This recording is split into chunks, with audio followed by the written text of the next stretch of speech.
आप एक शो पे जाते हैं, वहां पर आप एक मेंटलिस्ट को स्टेज पर देखते हैं। वो मेंटलिस्ट ऑडियंस में से एक व्यक्ति को स्टेज पे बुलाता है और उसे एक नंबर सोचने को बोलता है। उस व्यक्ति से कुछ बात करे बगैर, उसके बारे में कुछ भी जाने बगैर वो मेंटलिस्ट बता देता है कि ये ऑडियंस मेंबर कौन सा नंबर सोच रहा है, और आप यहाँ पर हक्के बक्के रह जाते हैं। इतना ही नहीं, वो ऑडियंस में से और भी लोगों के बारे में ऐसी बहुत सारी बातें बताता है जो शायद उनके अलावा और कोई भी नहीं जानता था।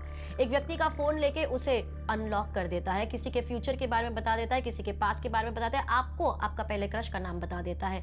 और आप यहाँ पर सोच रहे हो कि आखिर ये मुमकिन कैसे है, कोई मेरे बारे में इतना कैसे जान सकता है, कोई मेरे मन की बातें कैसे पढ़ सकता है, क्या ये सुपरनैचुरल पावर है, कोई देवी शक्ति है या सालों की तपस्या है, आखिर ये हो कैसे रहा है, कोई मेरे मन की बातें कैसे पढ़ सकता है। मैं बताती हूँ, कोई भी आपकी मन की बातें नहीं पढ़ सकता। इनफैक्ट एक मेंटलिस्ट आपकी मन की बातें नहीं पढ़ रहा, वो आपकी मन की बातें पढ़ने का एक इल्यूजन, एक भ्रम क्रिएट कर रहा है, और वो इतनी खूबसूरती से किया जा रहा है कि हम उस इल्यूजन और वो रियलिटी के बीच का फर्क भूल जाते हैं। और हर एक आर्ट फॉर्म, हर एक कला वही करती है, इल्यूजन और रियलिटी के बीच का फर्क मिटाने की कोशिश। मेंटलिज्म भी एक कला है, एक परफॉर्मिंग आर्ट है, और मेंटलिस्ट वही चीजें परफॉर्म करते हैं। मैं एक मेंटलिस्ट हूं, मेरा नाम है सुहानी शाह, और आए दिन लोग मुझे मेंटलिज्म के बारे में कई सारे सवाल पूछते हैं, और आज ये वीडियो बना रही हूं उन सवालों के जवाब देने के लिए।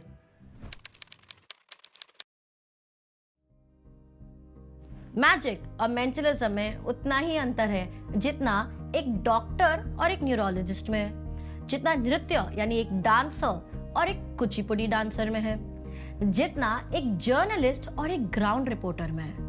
मतलब कि ये सारे जो है ये है सब कैटेगरीज इन पेरेंट कैटेगरीज के। जिस तरह से डांस एक कैटेगरी है और उसके अंदर अलग अलग प्रकार के डांस फॉर्म्स है, Kuchipudi, salsa, Bharatanatyam, tap dancing, contemporary and so on. ठीक उसी तरह मैजिक भी एक पेरेंट कैटेगरी है जिसके बहुत सारे सब जॉनर्स है, जैसे कि illusion, mentalism, street magic, close up artist, escape artist, parlour magician, juggler and so on. और ये सारे जॉनर अलग अलग है। जैसे कि अगर आप किसी को स्टेज पर हवा में उड़ते हुए देखते हैं, या हवा में उड़ा के किसी ने गाड़ी गायब कर दी, किसी एक व्यक्ति के 3 टुकड़े करके उसको वापस जीवित पेश कर लिया, ये सारा होता है एक इल्यूजनिस्ट का काम।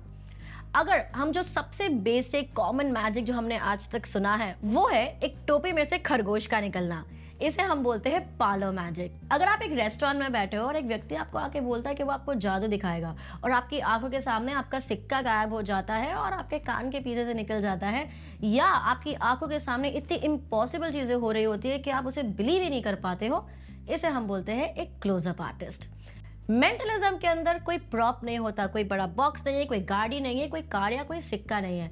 मेंटलिज्म होता है लोगों के दिमाग के साथ, साइकोलॉजी पे प्ले किया जाता है, ह्यूमन बिहेवियर के साथ खेला जाता है, शोमैनशिप और डिसेप्शन पे खेला जाता है।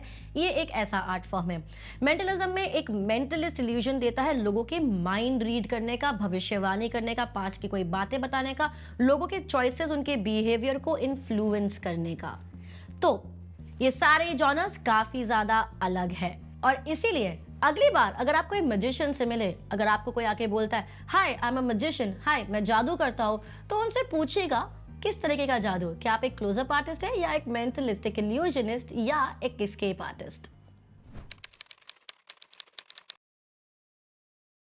बहुत लोग मुझे बोलते हैं सुहानी आप तो बचपन से जादू कर रहे हो, आपके अंदर तो ये इनबॉर्न टैलेंट है, अब हम कैसे सीख सकते हैं। तो यार पहली बात, सीखने की धगस होनी चाहिए, सीखने की इच्छा होनी चाहिए। ये सोचकर बैठ जाना कि मेरे में इनबॉर्न टैलेंट नहीं है, मैं तो ये सीख नहीं सकता, कि बहुत लेट हो चुका है, ये सारे बहाने हैं। अगर सीखने की इच्छा है, प्रैक्टिस करोगे, हार्डवर्क डालोगे, तो यार सब कुछ मुमकिन है इस दुनिया में। सो मेंटलिज्म कैसे सीखे, उसकी शुरुआत होनी चाहिए शुरू से। मैजिक जो हमारा पेरेंट कैटेगरी है वहां से हर एक जॉनर का थोड़ा बहुत आपको सीखना जरूरी है। जैसे थोड़ा आपने क्लोजअप सीख लिया, थोड़ा एस्केपोलॉजी सीख लिया, थोड़ा ब्लाइंड फोल्ड सीख लिया, इल्यूजन्स कैसे करते हैं वो सीख लिया। ठीक उसी तरह जैसे हम स्कूल जाते हैं ना, स्कूल में हम हर एक सब्जेक्ट थोड़ा थोड़ा पढ़ लेते हैं, बाद में डिसाइड करते हैं कि किस में एक्सपर्टीज लेनी है हमें। इसके 3 बहुत इंपॉर्टेंट कारण हैं।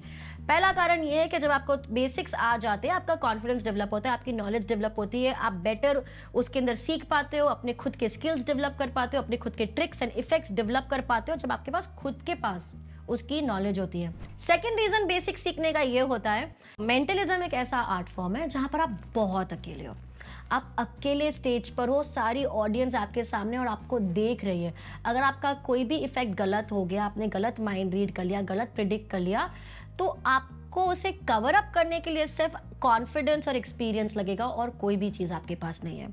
तो डायरेक्टली वहाँ पे शुरू करना थोड़ा डिफिकल्ट है, थोड़ा रिस्की है। इसलिए आई सजेस्ट पहले आप क्लोजअप से शुरू करो या इल्यूजन से शुरू करो, क्योंकि यहाँ पर आपके हाथ में एक डेक ऑफ कार्ड्स है या सिक्के है या स्पॉन्ज बॉल है या रिंग्स है या कॉइन्स है। कुछ गड़बड़ भी हो गई, आप कुछ और कर सकते हो, आपके पास उस चीज का सहारा होता है। इल्यूजनिस्ट में आपके पास असिस्टेंस का, लाइट्स, म्यूजिक का सहारा होता है। You are not alone to start with. और तीसरा रीजन कि आपको शुरुआत से शुरू करनी चाहिए वो इसीलिए क्योंकि हर एक मैजिशियन का एक परफॉर्मिंग पर्सोना होता है। एवरीडे लाइफ में आप उनको किसी भी तरह देखें, जैसे ही वो स्टेज पर होते हैं या जैसे उनको परफॉर्म करना होता है, उनका एक परफॉर्मेंस का वाइब आ जाता है, एक ऐसा डिफरेंट पर्सोना वो पहन लेते हैं जो उनके एक्चुअल वाइब से बहुत अलग होता है। तो जब आप बेसिक सीख रहे होंगे, आप अपना परफॉर्मेंस स्टाइल, अपना पर्सोना ढूंढ पाएंगे, उसे बना पाएंगे। मेंटलिज्म में सबसे बड़ा रोल प्ले करता है वो है showmanship and linguistic deception. Linguistic deception का मतलब होता है किस तरह से आप बातें कर कर लोगों को प्रभावित कर लेते हैं, बातें कर कर आप उनकी चॉइसेस बदल लेते हैं या उनको इन्फ्लुएंस कर लेते हैं वो चीज़ चूज करने में जो एक्चुअली आप चाहते हो, पर उनको पता भी नहीं होता, उनको लगता है ये उनकी चॉइस है। ये सब करने के लिए, वो शोमैनशिप लाने के लिए, वो कॉन्फिडेंस लाने के लिए उतना एक्सपीरियंस होना जरूरी है। मैंने भी डायरेक्टली मेंटलिज्म से शुरू नहीं किया, मैंने इल्यूजनिस्ट की तरह शुरू करा। करीबन 15-18 साल मैंने इल्यूजनिस्ट की तरह किया, उसके बाद मैं मेंटलिस्ट बनी। So for all these reasons I suggest यार पहले बेसिक ABCD कर लेते हैं, first standard, second standard, third standard कर लेते हैं, फिर ग्रेजुएशन करेंगे हम मेंटलिज्म के अंदर। आई नो सबसे बड़ा सवाल कि यार ये सब हम कर लेंगे, सॉरी ये सब हम समझ गए, पर मेंटलिज्म सीखे कैसे? तो मैंने जब शुरू किया तब तो कोई मैजिशियन सिखा नहीं रहा था, ना ही तब इंटरनेट था।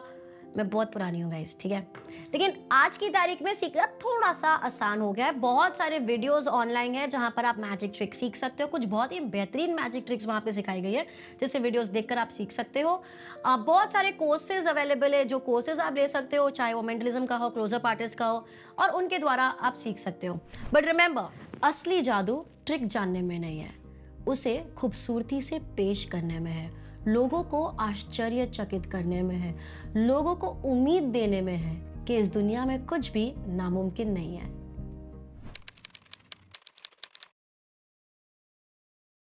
एटीन 1996 में एक मूवी आई थी, अराइवल ऑफ द ट्रेन, ऐसा कुछ नाम था उसका। जो पहली ऑडियंसेस ने वो मूवी देखी ना, वो एकदम थिएटर में पीछे जाके बैठ गए और घबरा गए, और आधे लोग तो थिएटर से बाहर निकल गए, क्योंकि उनको ऐसा लगा कि ट्रेन एक्चुअली स्क्रीन से बाहर निकल के उनके ऊपर आने वाली है। आज अगर हम ऐसी कोई पिक्चर देखते हैं, हमें कोई फर्क नहीं पड़ता। क्यों? क्योंकि तब लोगों को पिक्चर जैसे बनती थी उसका प्रोसेस पता नहीं था, उनको वो रियल लगता था। लेकिन आज हम जब एक मूवी देखते हैं, हमें पता है उसके पीछे डायरेक्टर है, सिनेमेटोग्राफर है, एक्टर्स है, म्यूजिशियंस, और बहुत लोगों ने मिलकर अपनी कलाकारी पेश कर कर एक मूवी बनाई है। जब आप कोई डांस देखते हो तो आपको बहुत खूबसूरत लगता है, लेकिन आप आश्चर्यचकित नहीं होते, क्योंकि आपको पता है कि यार उसके पीछे स्टेप्स गए हैं, रिहर्सल्स भी होगी और ये डांस फॉर्म बन गया होगा। ठीक उसी तरह अगर आप कोई पेंटिंग देखते हैं तो आप बहुत खुश होते हैं, आपके अंदर कोई इमोशंस जनरेट होते हैं, लेकिन आप आश्चर्यचकित नहीं होते कि कैसे मुमकिन है, क्योंकि आपको पता है कैनवस होगा, पेंटर ने अपनी कलाकारी उस पर पेश कर कर ये पेंटिंग बनाई है। लेकिन जब आप मैजिक देखते हैं, आप आश्चर्यचकित हो जाते हैं। क्यों? मैजिक भी तो एक कला है, जैसे कि पेंटिंग, मूवी मेकिंग या डांसिंग, लेकिन मैजिक में ही क्यों इतना मिसकंसेप्शन है? क्योंकि हर एक जो आप आर्ट फॉर्म देखते हैं, आपको उसके पीछे का मेथड दिखाई देता है। मैजिक में लोगों को प्रोसेस पता नहीं चलता, और इसीलिए वो कभी कभी जो मैजिक, जो एक कला है, एक ट्रिकरी है, एक आर्ट फॉर्म है, उसको रियल मानने लग जाते हैं। अब जैसे आपको उसका रहस्य पता चल जाएगा, उसकी मिस्ट्री पता चल जाएगी, शायद आप भी उसे एक कला की तरह ही लेंगे। लेकिन कोई भी मैजिशियन आपको अब बताएगा नहीं कि वो कला कैसे पेश की जा रही है, उसकी मिस्ट्री रिवील नहीं करेगा। उसके पीछे बहुत से कारण है। पहला कारण ये है कि मैजिक एक बहुत ही ट्रेडिशनल आर्ट फॉर्म है, हमारे देश की एक बहुत ही प्राचीन कला है, और वो आज तक जीवित रह पाई है क्योंकि मैजिशियंस ने उसके सीक्रेट्स को संभाल के रखा हुआ है। क्योंकि अगर वो सीक्रेट्स बता देते तो शायद आज तक ये कला बचती ही नहीं। दूसरा कारण ये भी है कि समझो, सारे मिसकंसेप्शंस क्लियर करने के लिए, सारा अंधविश्वास मिटाने के लिए, सारी जो गलत फहमियाँ मैजिक और मेंटलिज्म के अराउंड है वो मिटाने के लिए मैं आपको बता दूं कि पता है मैंने इस व्यक्ति का माइंड इस तरीके से रीड किया था। तो मैं सिर्फ मैंने कैसे रीड किया वो नहीं आपको बता रही, दुनिया में जितनी भी जादूगर लोग हैं उन सब की ट्रिक रिवील हो जाएगी एक झटके में। और मैं वो करने वाली कौन होती हूँ? कोई भी एक जादूगर वो करने वाला कौन होता है? कला हम एक कलाकार से बहुत बड़ी चीज होती है। तो क्योंकि मैजिक एक ऐसा आर्ट फॉर्म है जिसके पीछे का मेथड दिखाई नहीं देता, लोगों को पता नहीं कैसा होता है, इसीलिए बहुत सारे लोग कभी कभी इसे सच मान लेते हैं, और जो लोग सच नहीं भी मानते तो उनके अलग अलग बिलीव्स, अलग अलग थियोरीज वो इसके अराउंड बना लेते हैं। और हाँ, थोड़ा सा मैं कभी कभी बोलूंगी कि हमारे मैजिशियंस लोग भी हैं जो बताना चाहते हैं कि उनके अंदर बहुत ज़्यादा ऐसे सुपर नेचुरल पावर्स है जिसके द्वारा वो ये कर पाते हैं। लेकिन आपको ये समझना ज़रूरी है कि वो उनका परफॉर्मेंस स्टाइल है, वो उनका तरीका है आप लोगों को एंटरटेन करने के लिए। और इसीलिए मैजिक मेंटलिज्म को एक कला के रूप में देखें और आप उसे बेहतरीन रूप से आराम से अपने कुर्सी में बैठे और कलाकार की कलाकारी देखकर उसे एंजॉय करें।